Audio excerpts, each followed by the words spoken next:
அறிவியலுக்கே சவால் விடும் ஒரு ஆன்மீக மர்மம்.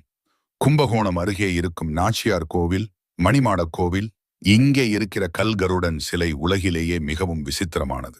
இந்த கருடன் சிலைக்கு வருடத்திற்கு 2 முறை ஊர்வலம் நடக்கிறது.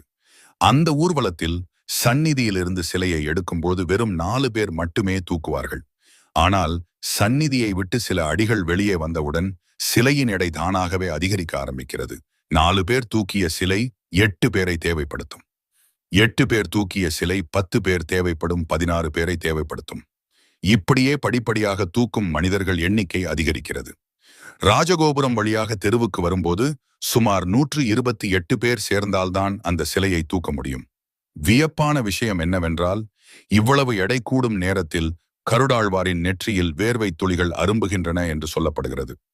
ஊர்வலம் முடிந்து மீண்டும் கோவிலுக்குள் செல்லும்போது சிலையின் எடை படிப்படியாக குறைய ஆரம்பிக்கிறது. கடைசியில் அதே 4 பேர் மட்டுமே அந்த கருடன் சிலையை சந்நிதிக்குள் கொண்டு சென்று வைப்பார்கள். பல நூற்றாண்டுகளாக தொடர்ந்து நடந்து வரும் இந்த அதிசயம் இன்றும் அறிவியலால் முழுமையாக விளக்க முடியாத ஒரு புரியாத புதிராகவே இருக்கிறது. உங்களுக்கு தெரிஞ்சா கமெண்ட்ல சொல்லவும்.